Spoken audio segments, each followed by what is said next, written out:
begitu ya. Nah, pengawasannya apa? Nah, kami pengawasan distribusi dan pelayanan. Jadi sarana distribusi obat dan sarana pelayanan obat. Nah, sarana distribusi. Nah, kalau di sarana pelayanan ada namanya standar pelayanan kefarmasian dan pedoman pengelolaan obat di sarana pelayanan. Nah, dia harus sesuai dengan itu, nggak bisa sembarangan ngelolanya. Nah, ngelolanya mulai dari mana? Kita rutin melakukan pengawasan untuk menilai, melihat apakah mereka melakukan sesuai dengan pedoman. Apotik, maaf, ketangkep nih saya sama Bapak, saya mengedarkan yang tadi salah lah, udah jelas salah. Ini yang berhak untuk Bapak atau polisi atau gimana nih Pak? Ya.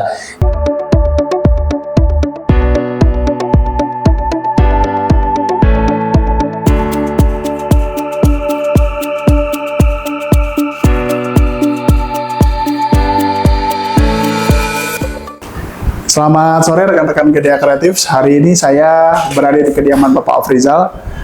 Terima kasih disediakan tempatnya mampir di sini. Nah, kita mau belajar sedikit tentang hubungannya dengan farmasi dan turunannya. Nah, nanti beliau ini sebenarnya bekerja di BPOM. Nah, BPOM itu apa yang dikerjakan. Nanti kita mau ngobrol-ngobrol sama beliau. Jadi langsung saja kita ngobrol yuk. Assalamualaikum Pak, apa kabar Pak Afrizal? Alhamdulillah sehat Pak Andika. Ya, gimana nih Pak? Panggil saya Mas aja. Oh Mas ya? Gitu. Iya. Boleh tahu Pak keseharian pekerjaannya apa, terus di mana, ngapain? Kita biar ada pencerahan juga nih tentang BPOM itu apa sih Pak? Iya, saya sehari-hari bekerja di Direktorat Pengawasan Distribusi dan Pelayanan Obat. NPP, narkotika psikotrop prekursor, itu nama ininya ya, nama resminya begitu ya. Nah, di Direktorat Pengawasan Distribusi ini saya sebagai inspektur. Jadi bukan kayak inspektur Vijay di India. Kalau di BPOM itu menyebut pengawasnya itu sebutnya inspektur. Auditor lah ya. Auditor. Sama lah, inspektur, auditor begitu. Tapi kalau di kita nomenklaturnya inspektur. Nah, saya di Badan POM sebagai inspektur obat lah begitu, pengawas sarana distribusi dan pelayanan. Gitu. Kurang lebihnya begitu. Dulu kuliahnya di mana Pak? Jurusannya apa? Persyaratannya gimana kok bisa langsung masuk di BPOM? Ya, kalau memang di BPOM itu kan dari namanya saja Badan Pengawas Obat dan Makanan. Ya. Ada dua hal yang diawasi, obat dan makanan. Berarti dulu sebelum masuk situ kuliahnya di mana nih Pak? Terus syarat-syaratnya apa? Iya, saya latar belakangnya farmasis. Kebetulan saya apoteker. Lulusan dari Universitas Indonesia, sarjana farmasi dari UI, apotekernya juga di UI. Wow. Jadi memang di BPOM itu mayoritas lah apoteker banyak di sana begitu. Walaupun banyak juga sarjana-sarjana lain lah begitu ya. Bisa ada dokter juga, ada teknologi pangan, macam-macam. Sarjana hukum dan lawyer juga banyak begitu ya di unit yang lain begitu ya. Kita punya unit-unit yang lain gitu. Nah, terus kaitan dengan tadi yang Bapak bilang Bapak ada di divisi inspektoral pengawasan Direktorat Pengawasan distribusi itu main pekerjaan utamanya apa sih Pak, kalau bisa kita jelasin? Ya, kalau kerjaan yang berkaitan langsung begitu ya dengan pelaku usaha, dengan masyarakat. Nah, kebetulan kami direktorat pengawasan. Jadi ya kerjaan namanya Direktorat Pengawasan melakukan pengawasan begitu ya. Nah, pengawasannya apa? Nah, kami pengawasan distribusi dan pelayanan. Jadi sarana distribusi obat dan sarana pelayanan obat. Nah, sarana distribusi obat apa? Ada namanya pedagang besar farmasi atau instalasi farmasi pemerintah, gudang farmasi. Nah, itu kita awasin. Nah, ada juga yang sarana pelayanan. Nah, ini contohnya ada apotik, ada toko obat, ada rumah sakit, ada klinik. Nah, ini juga kita awasin. Jadi kita rutin melakukan pengawasan ke sarana itu, ke sarana distribusi, ke sarana pelayanan. Buat apa? Buat ujung-ujungnya melindungi masyarakat, begitu ya, terkait dengan obat yang dikonsumsi, obat yang bermutu, obat yang aman, obat yang berkhasiat, begitu. Jadi melindungi masyarakat begitu. Nah, sekarang saya mau nanya nih Pak, kadang-kadang kita mau beli obat tuh yang udah biasa kita beli tebus di rumah sakit atau ditebus di apotek tuh nggak boleh tuh. Obat tuh ada apa sih jenisnya? Sampai kita kok nggak boleh gitu? Apakah ada penandanya atau kok ada apanya? Jadi kita biar paham juga nih mengenai itu. Coba gimana Pak? Nah, kalau yang Pak Andika beli obat yang dilarang itu biasanya obat yang harus menggunakan resep dokter. Itu obat keras begitu ya. Oke. Yang ada lingkaran merah terus ada tulisan K-nya. Nah, itu tanda obat keras. Nah, ini wajib menggunakan resep dokter. Oke. Nah, ini juga termasuk mungkin kalau Pak Andika beli antibiotika, nah itu biasanya harus menggunakan resep dari dokter karena obat keras. Nah, secara umum ada empat ya, ada empat logo atau ada empat jenis obat. Ada yang tadi, yang kayak dulu ya tadi udah kita bahas yang logo pertama itu logo K, ya. Keras. Jadi K keras, K keras. Nah ini biasanya obat yang harus digunakan resep dokter. Rata-rata misalnya kalau yang buat obat apa ya bisa dibilang obat hipertensi, obat diabetes itu juga logonya K misalnya. Nah terus antibiotika itu juga logonya K. Nah jadi yang memang secara komposisi, secara zat berkhasiat ini obat keras begitu ya, yang harus menggunakan resep dokter. Nah itu yang jenis yang pertama. Nah, jenis yang pertama ya, harus menggunakan resep dokter yang pertama. Begitu. Lalu ada juga yang mungkin yang umum itu yang lingkaran hijau. Lingkaran hijau. Nah ini disebutnya obat bebas. Obat bebas. Ini boleh dibeli tanpa resep dokter. Jadi kalau Pak Andika, teman-teman semuanya pergi ke apotik, ke toko obat, tuh boleh tuh beli. Nggak perlu pakai resep dokter, langsung sebutin saya perlu obat A. Nah biasanya obat-obat yang dijual di toko obat, dijual di swalayan-swalayan. Nah ini biasanya obat apa? Ada obat sakit kepala, nah, itu paracetamol. Kalau kita nggak nyebutin merek, paracetamol itu kan generiknya. Nah itu logonya hijau. Nah itu obat bebas dibeli di sarana pelayanan lah begitu ya. Obat keras, obat bebas. Yang ketiga. Lalu ada yang lingkaran biru. Bukan KB tapi baru sama bukan KB tapi lingkaran biru ini bebas terbatas, obat bebas terbatas. Sama seperti obat bebas bisa dibeli tanpa resep dokter, tetapi memang sebenarnya dari segi jumlah yang diberikan juga terbatas. Tidak boleh sebebas kita beli obat bebas. Baru tahu nih Pak. Contohnya apa nih Pak? Obat bebas terbatas contohnya yang kalau Mas Andika lihat itu obat flu itu rata-rata biru, logo biru. Nah, itu sudah contohnya biasanya ada obat kerasnya begitu ya. Nah, jadi obat bebas terbatas. Kita mau nyebutin merek nggak nih ya? Pokoknya obat bebas terbatas yang biru. Nah, ini obat flu lah contohnya. Obat flu. Betul. Nah, yang keempat ini yang sebenarnya ini yang kadang orang berpikirnya, wah ini nggak boleh narkoba. Nah, tapi ternyata obat narkotika. Nah, narkotika itu ternyata bisa kita gunakan untuk pengobatan. Nah, jadi ini palang begitu ya, tanda plus begitu ya. Nah obat narkotika ini bagus sebenarnya nih buat kalau mau operasi. Nah itu biasanya ada obat yang mengandung narkotika. Untuk anestesi ya? Untuk anestesi. Tidak semua anestesi, tetapi ada sebagian anestesi yang menggunakan itu.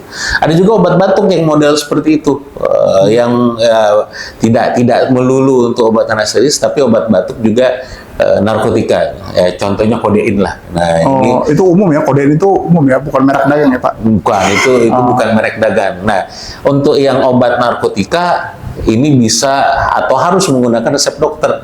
Nah, jadi dari 4 itu 2 yang tanpa resep dokter, 2 yang dengan resep dokter. Yang tanpa resep dokter, yang dot hijau tadi obat bebas, dan yang biru obat bebas terbatas. Nah, sementara yang harus menggunakan resep dokter itu yang keras, dan satu lagi yang narkotika. Nah ini harus menggunakan resep dokter. Nah belinya di mana? Belinya di mana? Nah untuk obat bebas terbatas yang hijau sama biru di semua sarana pelayanan kefarmasian, mulai dari apotik, toko obat, rumah sakit, klinik. Nah itu boleh untuk beli di obat-obat tertentu tanpa resep dokter. Tetapi kalau obat yang keras, obat narkotika, nah ini harus nggak boleh nih di toko obat nggak boleh.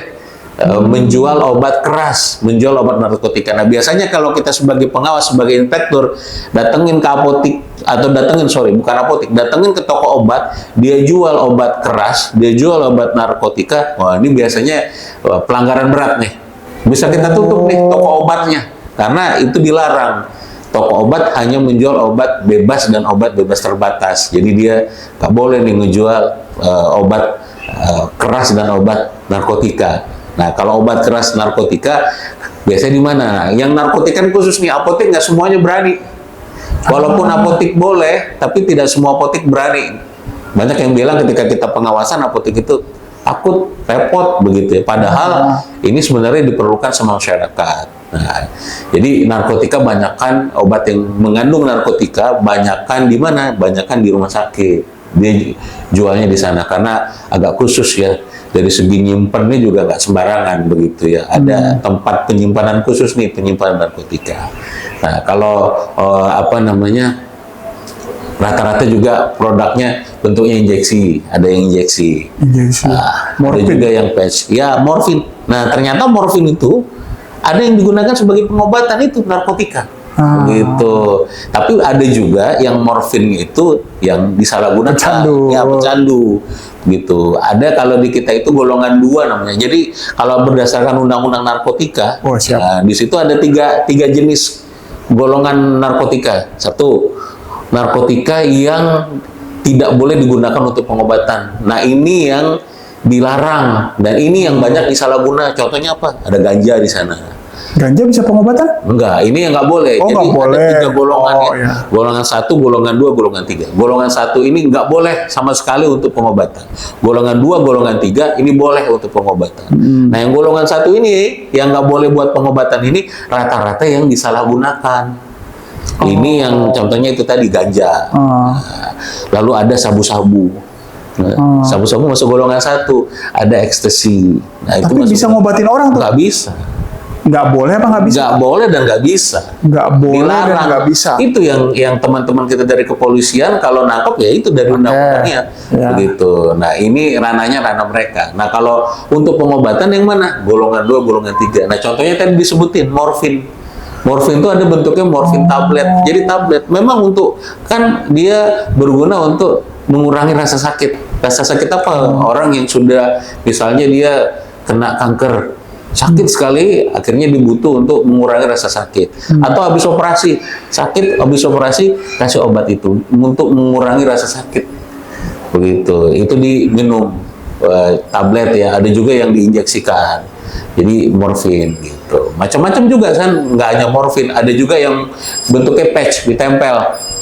Gitu. Bentuknya ditempel. Nah, itu juga di golongan 2 narkotika. Nah, yang sering dipakai dokter-dokter, misalnya Pak Andika, kok batuknya lama begitu nggak sembuh-sembuh, udah pakai obat obat toko nggak sembuh, datang ke dokter, biasanya nanti dikasih itu ada yang narkotikanya kodein namanya.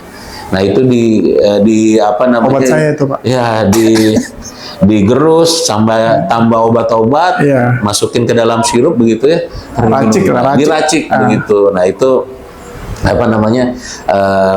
sering kita untuk masyarakat, tetapi obat narkotika tetap nggak boleh, harus menggunakan resep dokter, nggak boleh beli sembarangan gitu. Jadi kalau yang model kodein tablet itu di apotek ada beberapa apotek yang punya, tapi tetap nggak boleh kan, harus pakai resep.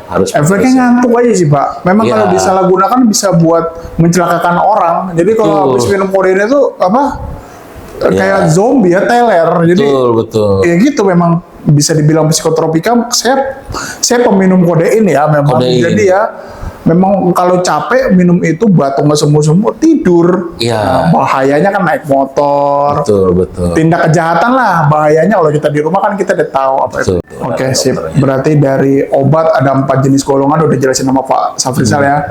Mungkin teman-teman yang mau tanya juga boleh nanti di kolom komentar. Nah, gimana Pak sekarang? Saya juga pernah menjumpai ada apotek atau apapun yang boleh menjual obat yang sebenarnya pakai harus obat resep, tapi dia boleh kasih gitu. Nah, itu dari Bapak atau tim BPOM itu gimana cara mengawasinya, Pak?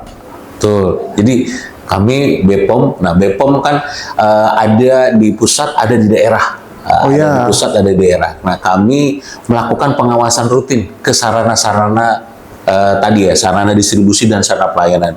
Jadi kita sidak ke sarana distribusi, sarana pelayanan. Jadi kita masuk ke PBF, masuk ke apotik, masuk ke toko obat. Buat apa? Nah, buat melihat bagaimana mereka mengelola obat-obat tersebut sesuai nggak dengan pedomannya. Jadi kita ada pedoman di PBF misalnya, dia harus sesuai mengolah sesuai dengan cara distribusi obat yang baik.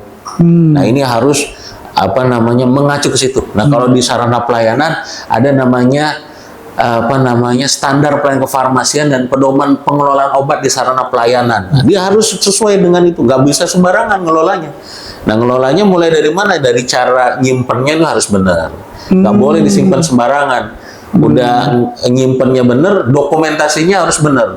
Nah, itu nggak boleh bodong. Oh, beli aja dari pasar pramuka, nggak boleh. Nah, harus ada dokumentasinya, mulai dari surat pesanannya, harus ada fakturnya, ini harus didokumentasikan. Nah, terus harus dicatat tuh sama apotik melalui kartu stok dicatat, dan nanti juga dilaporkan ke Badan POM. Nah, ini sudah ada guidance-nya. Nah, kita rutin melakukan pengawasan untuk menilai, melihat apakah mereka melakukan sesuai dengan pedoman. Nah, ini rutin. Nah, kalau mengacu ke peraturan pemerintah nomor 5 tahun 2021 tentang penyelenggaraan perizinan berusaha berbasis resiko, kita wajib minimal setahun sekali datangin ke sarana tersebut.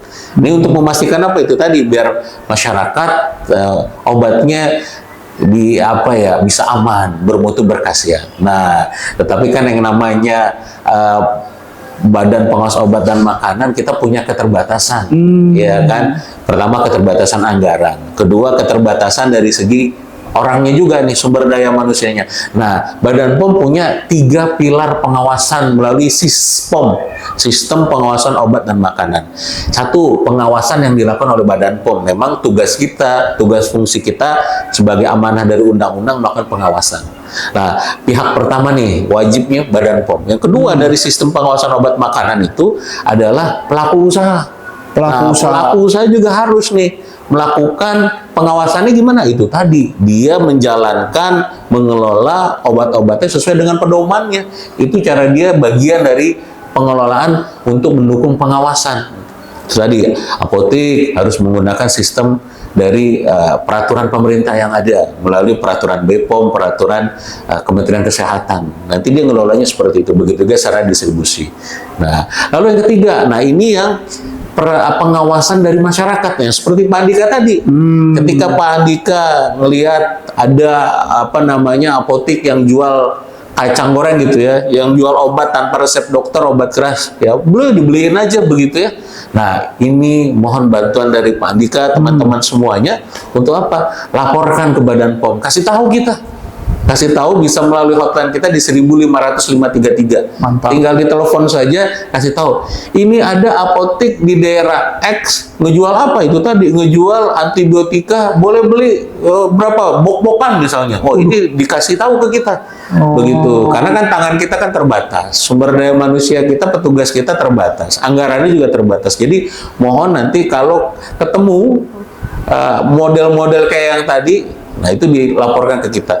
Atau kalau misalnya ternyata ada apotik sarana yang diduga bukan sarana pelayanan kefarmasian, nggak ada izinnya, bukan toko obat tapi jualan nih. Oh, ada izinnya? Harus ada izin. Apotik ada izinnya, toko obat ada izinnya. Atau sarana-sarana yang nggak punya izin nih misalnya begitu ya. Tiba-tiba dia ngejual, beli obat yang disalahgunakan. Nah, saya pernah tuh ketemu, saya ngikutin gitu. Di sarananya sarana yang jual-jual kosmetik. Jual-jual kosmetik. Izinnya kosmetik. Kalau kosmetik nggak pakai izin. Kosmetik nggak pakai izin. Ya, dia ngejual kosmetik, tetapi dia ngejual obat-obat yang sering disalahgunakan. Gitu. Nah, saya pernah dekat-dekat rumah kita di sini.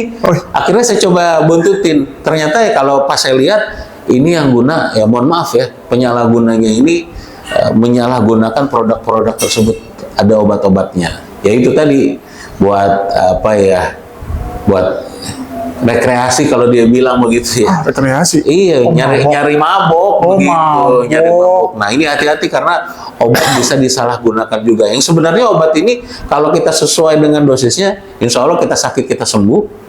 Tapi ketika disalahgunakan ya model kayak tadi buat mabok, buat fly lah katanya. Nah, ini nih nanti boleh diinformasikan, mohon disampaikan ke BPOM melalui hotline tadi 1.500.533 atau bisa melalui langsung ke kantor kami di pusat ada di Percetakan Negara nomor 23. Bisa diinformasikan atau melalui medsos kami, tinggal follow macam-macam nih, ada di IG kami, di Facebook, di Twitter segala macam, nanti bisa diinformasikan kalau ada hal-hal yang model kayak tadi ya. Nanti kita datangin ke sarananya, fasilitasnya, nanti kita tertibkan.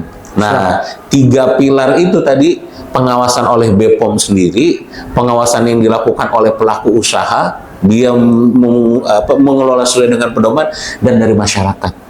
Nah, ini bagian dari sistem pengawasan obat yang 3 pilar pengawasan itu tadi, yang SISPOM tadi, sistem pengawasan obat dan makanan. Itu Pak Andika. Siap. Pertanyaan saya yang terakhir sebelum pesan-pesan dari Bapak, yang berhak nutup tuh Bapak, kepolisian. Misalnya saya punya apotik, maaf, ketangkep nih saya sama Bapak, saya mengedarkan yang tadi salah lah, udah jelas salah.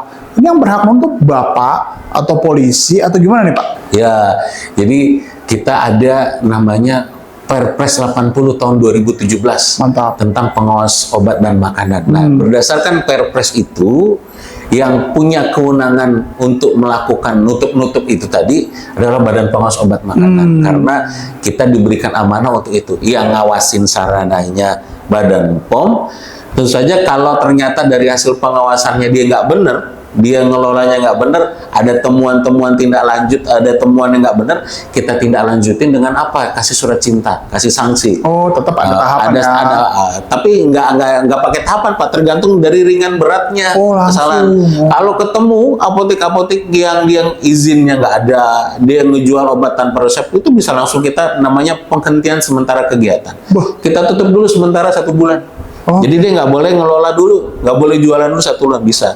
Tapi kalau temuannya ringan, misalnya dia nggak melakukan pencatatan stoknya gitu, stok obat kan harus dia catat, dia nggak lapor, kita kasih surat cinta, misalnya surat kasih peringatan, kita kasih peringatan keras. Biar apa? Biar dia ngelola lagi sesuai dengan pedoman yang ada. Tapi ketika langsung nih temuannya udah berat, itu tadi jual tanpa resep misalnya, jual narkotika tanpa resep, obat tadi ya, petidin morfin tadi misalnya begitu. Nah, itu bisa kita tutup 1 bulan.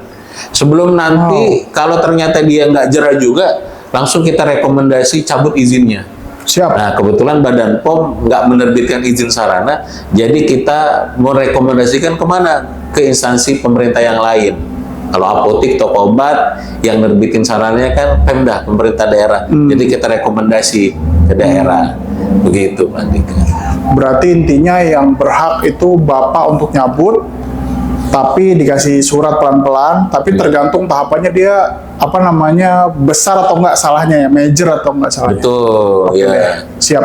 Nah, mungkin ada pesan-pesan Pak untuk masyarakat, untuk subscriber, untuk semua. Jadi gimana tata caranya tuh supaya nggak terjadi gitu sama kita atau hal-hal yang tidak diinginkan, pengertian tentang pembelian obat lah secara kecil kan. Kita tadi ngomongin klinik, ngomongin apotek, berarti kan beli obat.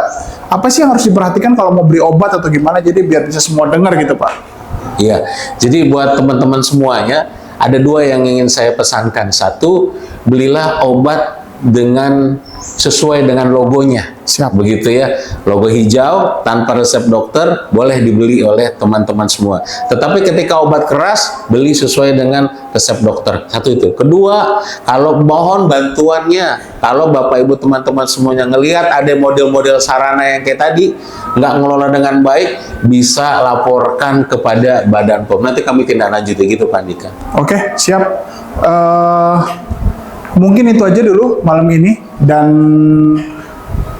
saya mungkin akan ada beberapa pertanyaan lagi, mungkin di kesempatan lain, jenis-jenis psikotropika yang gak dijual secara detail ya Pak. Misalnya obat A, obat B, obat C. Jadi kedepannya begitu aja. Selamat malam, terima kasih.